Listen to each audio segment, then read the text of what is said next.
Hi there guys, I hope you are having a good day. So put the kettle on and let's talk some boxing. Now, Andy Ruiz Jr. has weighed in on Anthony Joshua versus Tyson Fury.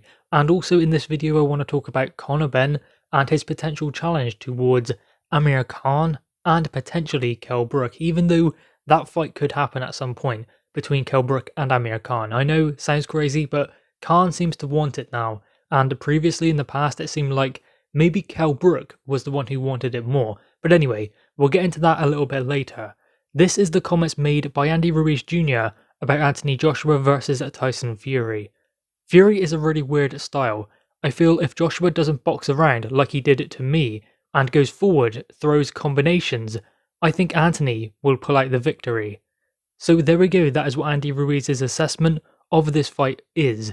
Now, he also said Anthony Joshua DM'd him after the rematch and tried to inspire him for his next fight. This is what he said about that. There were a few messages. We were just saying that I'd bounce back, that I'm a great fighter. I have nothing but love for him. I don't have no grudges. So there we go. There has always been a respectful relationship between AJ and Andy Ruiz anyway. There's never been really any beef there. They've said a few things here and there in the build up to the fight, but then it's building up to a fight, so that's gonna happen. Now, with his comments about AJ versus Fury, he believes that if Anthony Joshua tries to box him, then I'm guessing what he is getting at is that Fury will pick him off, and he's too awkward.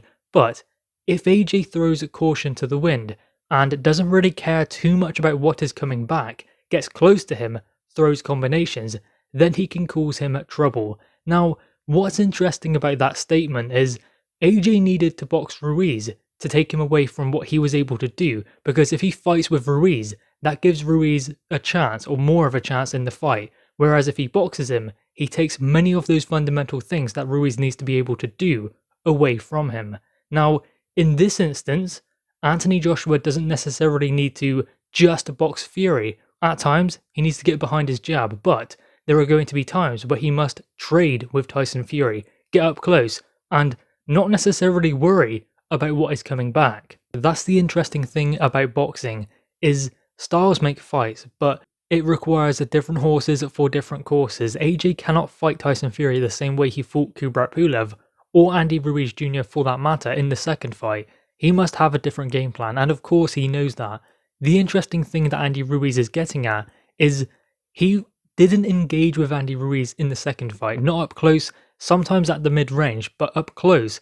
Anthony Joshua was tying him up and ensuring that he was the one in control of the fundamentals, so he was dictating the pace of the fight, he was also dictating the distance the fight was being fought at, and that is very important in a matchup like this. Now the question is, will Tyson Fury be dictating those fundamentals in this fight? And I believe what Andy Ruiz Jr. is saying is AJ must not allow him to be able to do that. That is the important thing. Now it is great when two former rivals do have respect for one another, and there has always been respect between these two because they've shared the ring twice now, and they both have a fight they've won each. So maybe there is a trilogy for them down the line, but that is far in the future because AJ does have this Fury fight that he's looking towards, and that is going to be the toughest fight of his career, much as it will be for Tyson Fury. But this is a style that Anthony Joshua can navigate. I believe AJ always looks better against fighters who are actually taller, sometimes even taller than him.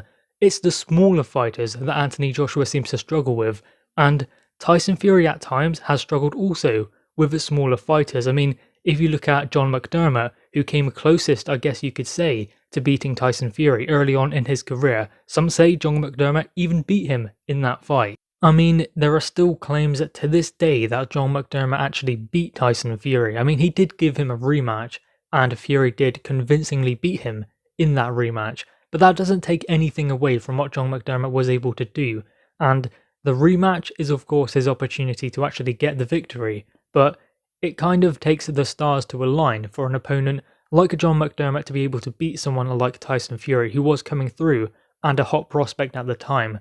So the stars do need to align, and sometimes it can take a decision that doesn't necessarily go their way for them to lose that big moment that they would otherwise miss, and John McDermott unfortunately missed that opportunity.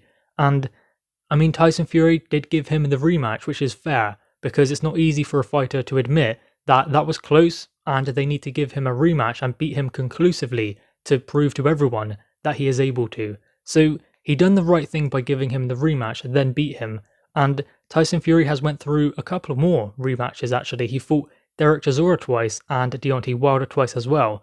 But interestingly enough, Chisora is a smaller fighter as well, or small compared to Tyson Fury. He's not exactly a small guy, but height-wise, reach-wise, he is smaller than Tyson Fury by a good amount of inches, maybe 6 inches or something like that. So Tyson Fury had the clear reach advantage and size advantage over him, yet struggled in the first one. In the second one, not so much, as he was able to box a lot more as he was developing as a fighter. So both fighters have shown they do fight better often against taller opponents, although Tyson Fury has laboured early in his career against tall fighters and smaller fighters. If I'm honest, what I see Tyson Fury as is early in his career, it was almost like a boy in a man's body, so he was really struggling to navigate certain things, and he was just really tall, lanky, and awkward, and it took him time to fill out into that frame. He seems to have done that now, and I mean heavyweights do develop later in their careers anyway, so I believe both of them are definitely in their primes, and I believe that it's going to be tough for both. I think that they will both admit this is the toughest fight of their careers. I mean, Anthony Joshua will publicly admit it, I would imagine, or maybe he won't, but he must know it deep down. Tyson Fury definitely won't publicly admit it, at least until after the fight anyway, but he will know it deep down. I believe it makes for such an interesting dynamic. Now let's move on to Conor Benn, talking about fighting Amir Khan and Kell Brook. I think it's great that he is looking at those guys. I don't see those guys taking that kind of fight because I believe that if Kell Brook actually fights again, it will be Amir Khan.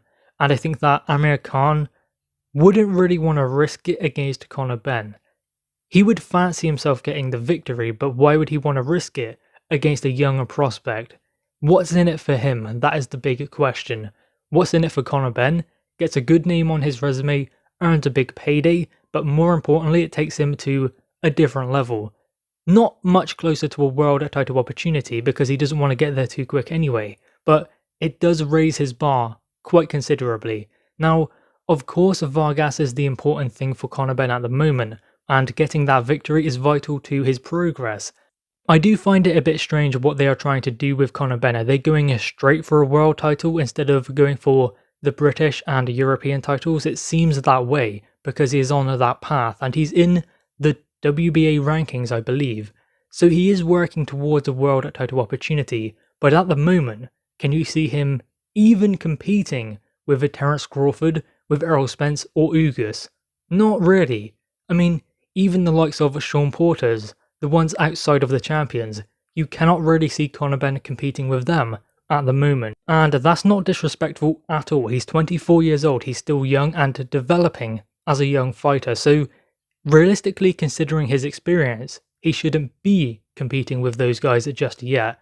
So he does need these kind of fights. So he is looking at a Vargas fight, which he will be having very, very soon. And it is vital that he gets that victory if he does want to fight Amir Khan or Kell Brook. I just think that if Amir Khan fights again, it will be Kell Brook. And if Kell Brook fights again, it will be Amir Khan.